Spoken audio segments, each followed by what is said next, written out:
We've heard Sue talking to us about real estate, and that's very important. Of course, there are all the corporate moguls, you know, Carol Mutoko, Nora Dweso, and that's where women have concentrated, in the private sector. But I want to persuade you that it's time for more women to come into the public sector. And I'm going to give you some very good reasons. Early on today, somebody asked me, Njoki, you're going to talk to us today about being in the corridors of power. Because that's what it is, really. You know, whether you're in the executive, the judiciary, or parliament, you're walking in the corridors of power. And somebody asked me this morning, how did you get there? What was your journey to getting there? And I thought to myself, there's no real formula, actually. If I think back in my own life, actually I had a very adventurous kind of life. You know, my working life, if you look at it, is full of experiments, sort of going in a particular direction. I knew, though, that I had a gut conviction, here, deep down in my gut, that I had to do something for women. And that came from my history. As a young girl, I was firstborn in a family, and I come from what would be called a very privileged background in Kenya. I grew up in Karen. My parents moved there in 1969 when it was still a forest. And we had neighbors. On this side was Lady Harrigan. And on the other side was Lady Twining. And there were no black Africans for miles. And we lived in Karen. And everyone says, oh, you lived in Karen. You must have had a really good life. But actually, there was domestic violence, and a lot of it, in our house. And often, my father would come home, having drank a substantial amount of alcohol. He would come very violently. In fact, we never used to sleep until my dad came home. Because the way he drove his car, we would be able to know whether he has drank or not drank. If he comes with his car revving, then we had a plan, all of us. The younger kids would go into one bedroom. I would go to my mom's bedroom and make sure that the keys are not in the lock so that my dad cannot lock her in the bedroom. And then we would not sleep until first he came in, he would eat, and then he would decide whether or not he's going to beat my mom. And then we'd have to run out so that we can prevent him. And, you know, it was just a constant cycle. Many times, we were all thrown out of the house. And my mom used to keep cows. So we used to go and sleep with the cows. So actually, we got to a stage where we'd even put blankets. There's a place. Because you knew that it could happen, so that we could have blankets, and my mom would put milk. And then in the morning, we would get up, and the door is opened. And then we go and put on our uniforms to Loreto Convent, Musangari, and all the posh schools, and go to school. But something struck me. Because living like that in Karen, what was the difference between my mother and her children, and a woman in Kibera, and a woman in Korogosho, and women who have no money? So actually, violence against women cuts through class. There is no poor or rich woman when it comes to these problems. And for me, it stuck here. So in whatever I did, I thought to myself, I know I need to do something about this problem one day. But that did not prevent me from also having an adventure. Because I also think if you want to build your character in whichever career path you want, even public sector, you need to grow. And I think you also need to have fun. You know, I don't want you to imagine that women who go into public sector are very serious and they sit looking in their desks, you know. Very boring characters. You must be adventurous. In fact, I think I've almost tried everything. I've been bungee jumping. I've gone whitewater rafting. I've done go-karting, for those of you who know how to do that. In fact, the only thing I haven't done yet is skydiving and safari rally. And I'm still planning to. Because I think having fun gives you balance. And it also, you then know what where you're sort of going, because you need to have that balance in career and outside of your career. However, throughout my career, I've had 3 principles, 3 values, and 1 core conviction, and I want to share that with you. My 3 principles are as follows, and I think that these are important for a successful career. 1, please plan. You don't plan, you don't go anywhere. Each one of you needs to chart your course, and you start early. Some of us now, maybe we haven't planned as well, but you can't move forward. Like, for example, if I thought that I wanted to get into human rights and women's rights, and I figured I needed to do law. It's one of the best ways to address what I wanted. So I needed to plan to go to university. Then I needed to plan. So all these things are planning. Nothing sort of comes just on its own. So planning is very important. The other thing, I call these my 3 Ps, my 3 principles. The first is planning. The second thing is passion. Don't ever do something you don't have passion for. If you don't like blood, please don't become a doctor or plan to become one. If you're afraid of heights, piloting is not for you. Do something that you love to do. And please try, I know many of us as women, we went into careers that we were forced into by our parents. And we hate our jobs. And they're very boring. Get out of it. And it's never too late. Get out of it now. Do something that you feel a conviction for. The third P is to pray. There is nothing possible without Almighty God. It is a deep belief that I have. In all the things I've done in my life, He has been there constantly. Amen. Sometimes I forget to thank, and I'm like, oops, but I make sure. Because in the end, actually, He's the one who decides where you're going, really.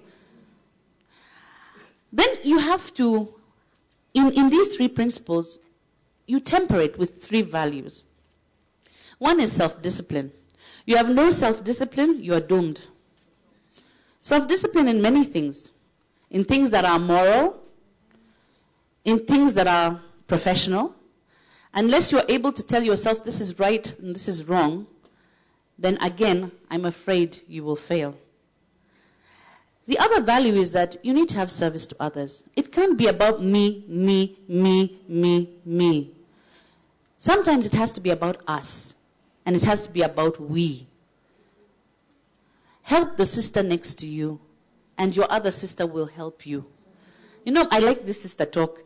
I come from the tribe of women. In Kenya, we like talking about tribes. Mine is the female tribe. And I like to do service to others, and especially to my sisters. I like the we movement. Thirdly, and this is a value which I feel is important, is we need to use our brain power, not our bottom power. The late Professor Wangari Maathai taught me something when I was in Parliament. She even wrote about it in her book. She said the reason why it's so difficult for women to go into politics is because everyone practices neck-down politics. They're always looking at what you have from the neck down and not what you have from the neck up. And women who go into politics or into any career, if you think you're going to use neck down, then nothing that you do and nothing that you own will be yours. Your financial, professional, and economic success must come from the neck up, never from the neck down. You go and buy a beautiful house like Sue is telling us here, let it be your money, girl.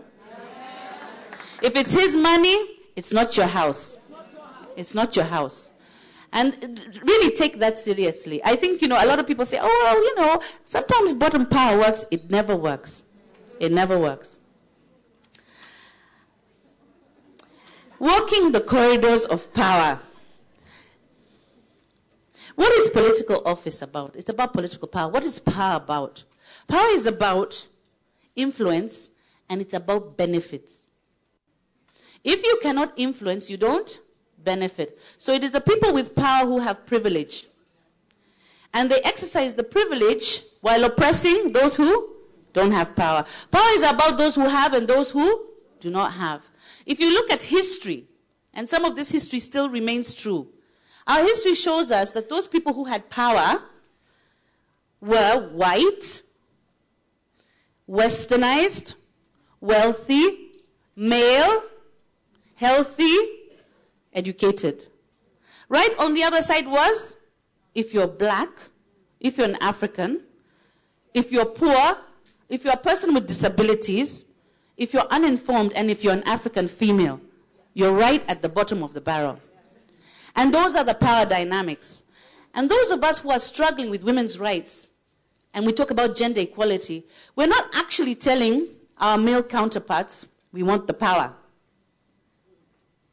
We just want to share it. In Kenya, we are familiar with power sharing arrangements. So first of all, we demand to share power because it's our right as citizens, and we are 52% of the population.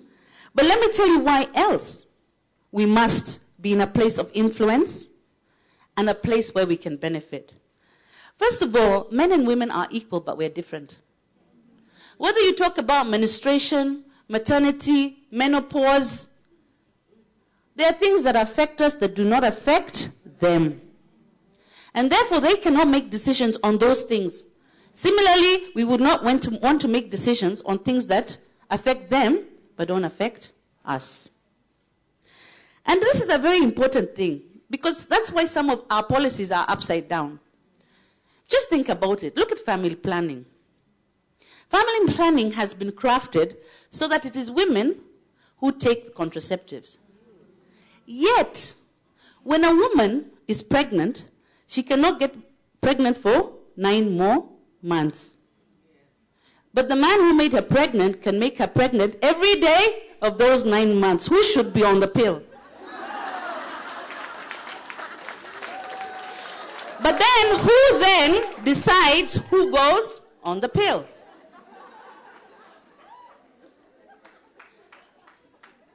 Because people don't contextualize. I'll give you another example. When I was in Parliament, and I hope this does not go on, is it called kukurukakara? You know, nowadays I'm a judge. There are some things I'm not supposed to say, but I want to share with my sisters. When I was in Parliament, I raised a question about female condoms.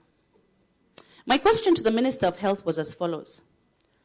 Male condoms in this country are subsidized. So it is possible to get a packet of 3 male condoms for 10 shillings. On the other side, you can only get a packet of 3 female condoms for 400 shillings. Yet statistics have shown that women are bigger consumers of condoms than men, so they actually buy more male condoms than men. The problem is to negotiate. Because when you use a female condom, you don't have to negotiate. But when you're using a male condom with your partner, you must negotiate for it to be used. And in our rural communities especially, women say there's no electricity. The men come from the village drinking at night. They say to use the female condom is very easy. You just put it, nobody will know. And therefore they are able to manage disease control, family planning, without getting into a fight. So it's a very important question. Why is it that the government will subsidize male condoms, but not subsidize female condoms? But when I asked the question, you should have had the sniggers. We are talking about sex.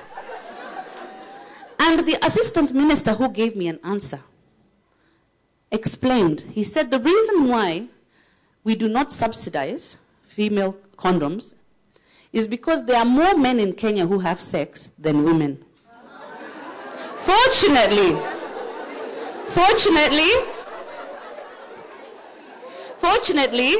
order.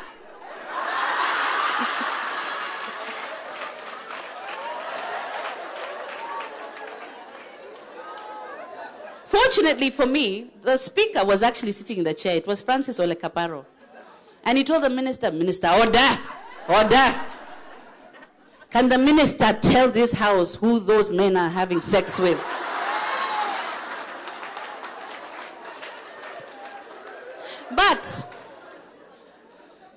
The issue is still unresolved. Women condoms are still not being subsidized. Everybody thought it was a joke. And that is the end of that story. I don't know who is following up that. But I'm beginning to show you why we need to be in those houses. That's the first reason. The first reason was that we're equal but different. The second reason we need to be in positions of power and influence is that it's our money. Think about it. Each one of you pays tax to the government of Kenya. How is your tax spent? Each one of you, on your payslip, pay as you earn. When you buy a kilo of sugar, there is a tax. How is that money being spent? Is it being spent to help you and your children? Or you don't care about how your money is being spent? Really? Because this matters more than you think. Until before 2003, 2004 actually, sanitary towels in this country used to be taxed heavily. Actually, sanitary towels were taxed as luxury items. Yes. Actually, we went to Treasury. We were shocked. Because what they do, they put every item into a category. So sanitary towels had been put in the same luxury, they call it the luxury item category, with Mercedes-Benz and all that. When we went to ask, why is this the case? In fact, the time I asked was before I was in Parliament. I was then a very feisty feeder advocate, and we stormed Musalia's office. He was then the Minister of Finance. Said, why is it that you men are making money off our bodies?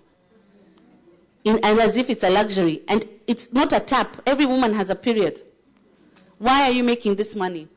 And he said, he went and looked, and he said, oh my goodness, you know what? We have a special team of 17 experts. They are all men. And I hear that when they were discussing the sanitary towels, they said, oh my God, these women think this is too embarrassing. Where katuna perfumes and lipsticks and those same 17 men zero-rated the male condoms. If there was a single woman sitting in that team of 17, it would not have happened. So we raised it. And in Parliament, me, myself, and the other women MPs, we raised it. And the women were so embarrassed. Because for some reason, we elect the most conservative into Parliament. Did you know that? Yes. The very most conservative, the people who say, but women cannot be here, you know. Yeah? So when we wanted to raise the issue, they say, you want to talk about what? Openly. They say openly. We say, but it is a taxation issue. Yes, but you cannot talk about it openly. Ini vitu ya nyumbani. So eventually, we got clever. And these are some of the strategies you learn when you're working in an environment that's so male-oriented, like the public sector. And you now look, because what matters a lot to male leaders is money. If you can show them that there is money involved and they can save money on any one issue that's a woman's issue, they'll listen to you.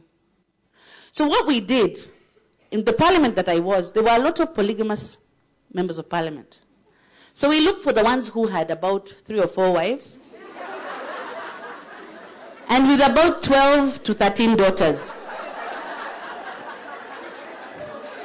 And then we went and we said, Ebu, calculate. Every month, you buy each one of these women in your household a packet of sanitary towels. Multiply that by 12 for the year. Multiply that for the number of years this woman or girl will be in your household. So, the first person we saw, I will not mention his name, he was so distressed. He said, the government is stealing from me. This government...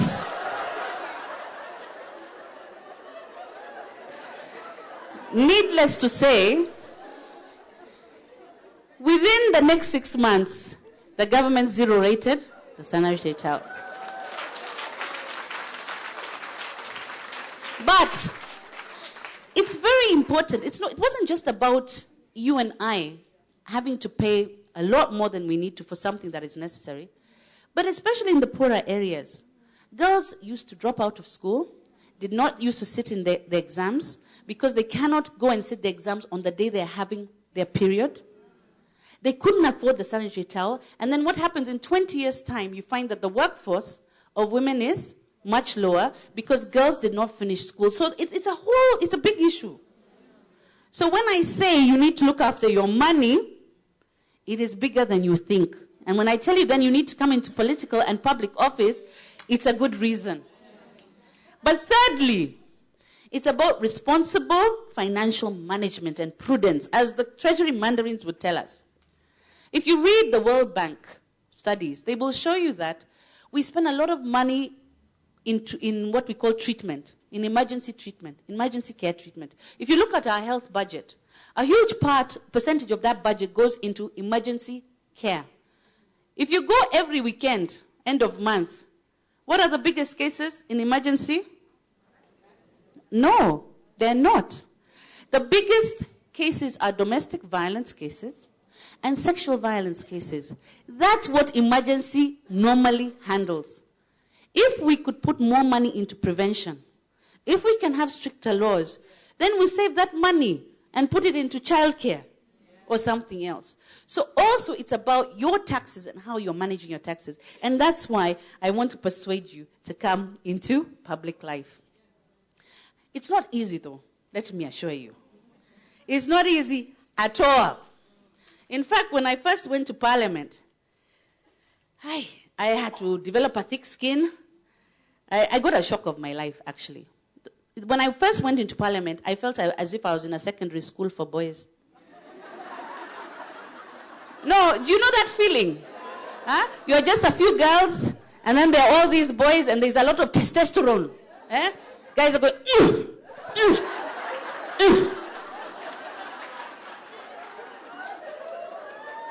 You know, as women, we don't operate like that. Sio kifua. So, it's, you know, everybody is like, oh my goodness, you know? Very different life. Outside of Parliament, it looks different. Inside there, it's amazing. So there's a lot of testosterone. There's also a lot of sexual harassment. Okay? I like to share a story about how me and Cecily Mbarire, we were then the youngest members of Parliament. We got stuck, actually, because we had a problem. We could not shake the hands of our colleagues. Because initially when we went there, you would shake the hand of a colleague, and then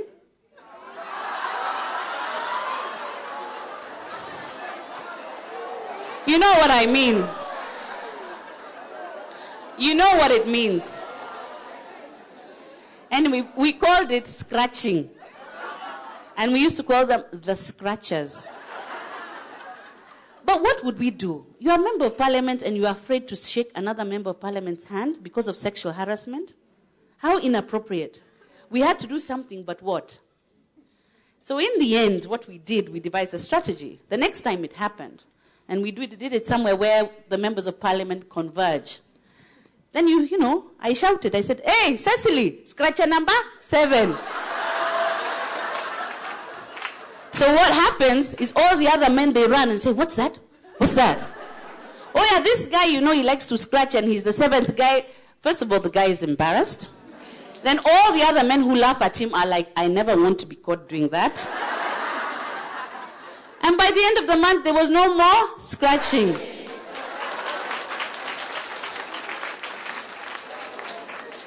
So it was a difficult place. The toilets, there were no toilets for women. We had nowhere to put our handbags. We had only one toilet. We were sharing 18 women when I got there. There was a toilet inside the chamber. What happens in Parliament when you're voting? The doors are locked. So there's only one toilet in the chamber. If you go to that chamber, it's unisex. So it doesn't matter if it's that time of the month. You're locked in a chamber for 3 hours because of voting. What can you do? It was the most unfriendly. In fact, the other day I went to see the new chamber to inspect. Now I see it is friendlier. There are enough toilets. There are toilets that can allow women such facilities. So it's very improved. But that time, it was not. And there was... Anyway, it was a very interesting place to work. But you also had to hone your skills. If you're coming into this life, the public sector, it's a man's world. You also have to hone your skills as to negotiating. Negotiating with the other side. It can be very challenging. Already I've told you some of the strategies that we have used. But you have to, because if you imagine that these are people who don't experience some of the things we experience. They don't experience, for example, childbirth, and their sense of how looking after a small child, they don't understand that that's what women do. So how do you expect them to make policy? How do you expect them to make policy if the majority of men are not the ones who are rape victims? So then how do you persuade them? Because persuasion is key. My own experience in the sexual offences bill was that I had to do a lot of, first of all, background work, statistics. What are the criminal statistics? What are the medical statistics? How much does it cost? Because that's always something that men will be interested in. Male leaders look and say, how much are we going to be saving some money? Then you have to deal with what I call male fear, which is very real. And sometimes it's very irrational. You've seen it. Huh? Women, they want more seats. Why? Why? What are they coming to do here? And it's not something that they think about. And you've seen it even socially. You know, people see women gathering somewhere, they say, what are those women doing there? What are they talking about? So how do you address the fear? It's very real. And you know, you have to learn, I think, and I did, how to approach. So I did what I needed to do, especially in the sexual offences bill. For those members of parliament who are older, I used to go and say, Baba, you know. I even bow my head. If they are from Maasai land, you have to be blessed. You talk in low tones. You talk about children. You make sure you contextualize, because I found that if you use threatening language, it works against what you're trying to do. It's the same way our mothers tell us that we work in our homes. When you want something, what do? You don't shout.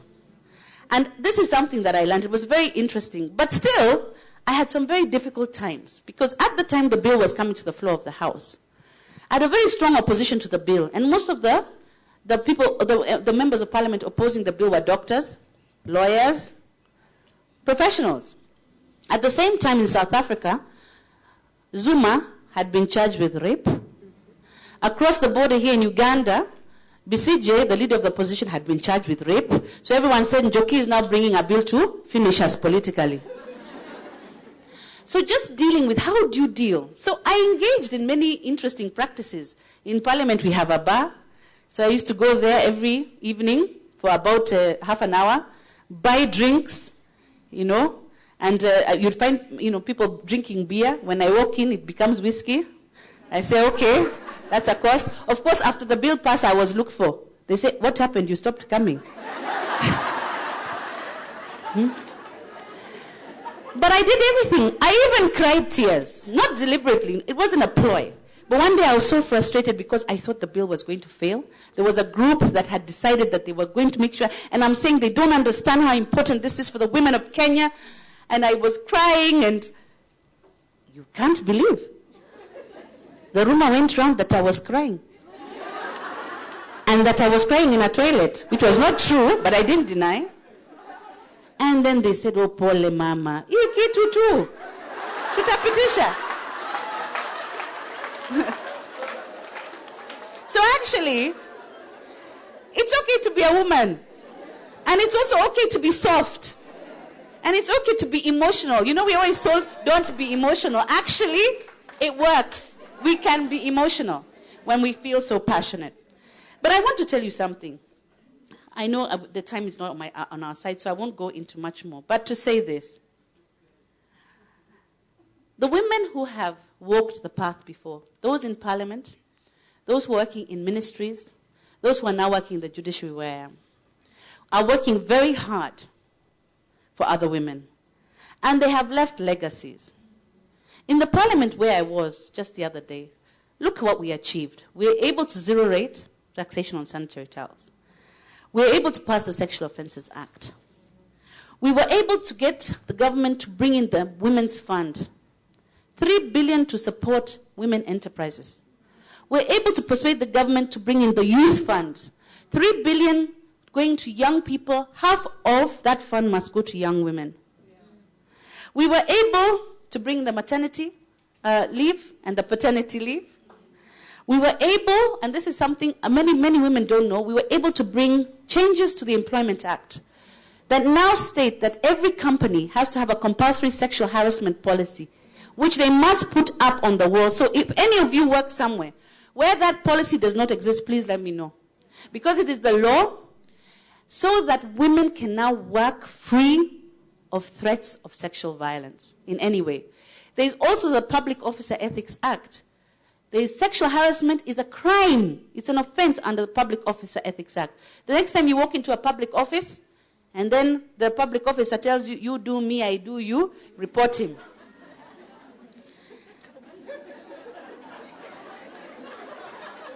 And then we also manage to introduce what we call a gender aspect of political party funding.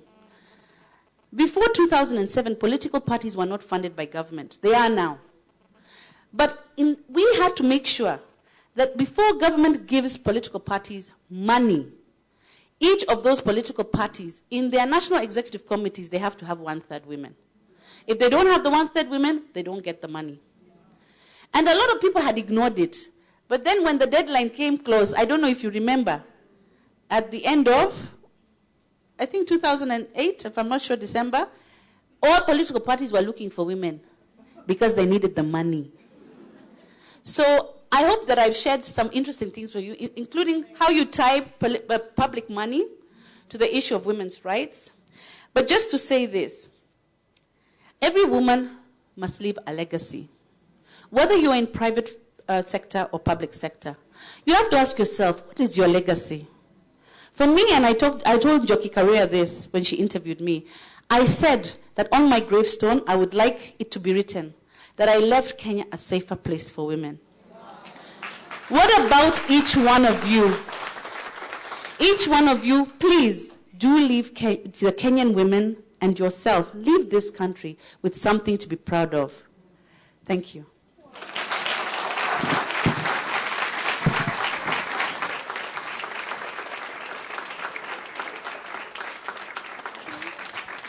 Let's give our